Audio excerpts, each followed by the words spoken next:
The desk light was a cold, harsh spotlight on the textbook. It was 11:47 p.m.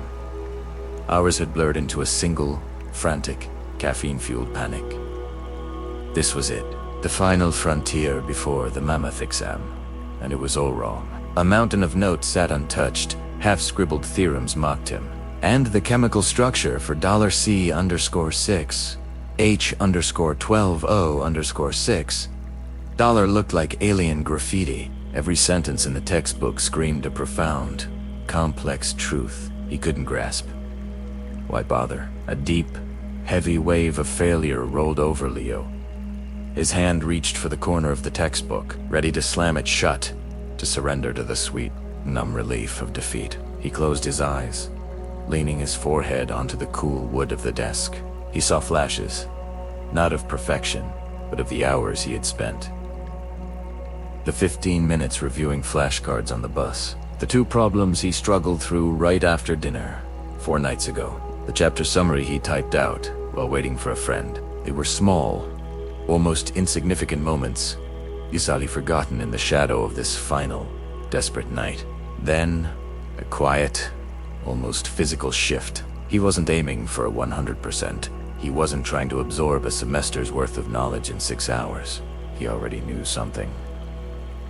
Leo sat up slowly. He didn't reopen the intimidating chapter 10.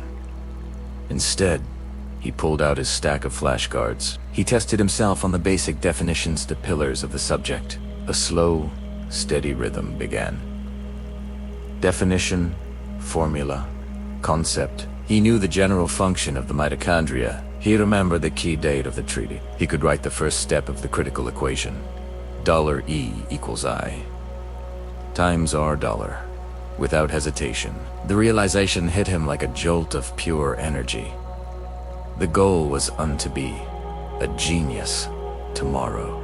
The goal was to answer the questions based on the small, consistent effort he had already banked. It wasn't about the grand, perfect, final push. It was about honoring the tiny victories he had already secured. He didn't study until dawn. He reviewed his self-made summaries, polished the rough edges of what he knew, and consciously skipped the chapters that were utter blank slates. At 3 a.m., he set his alarm and lay down. He closed his eyes, not with the dread of failure, but with the quiet, firm confidence of someone who had done their personal best. The final shot is him walking into the examination hall, calm, collected. He looks down at the question paper, and a faint, knowing smile touches his lips. It wasn't about knowing everything. It was about leveraging the power of enough.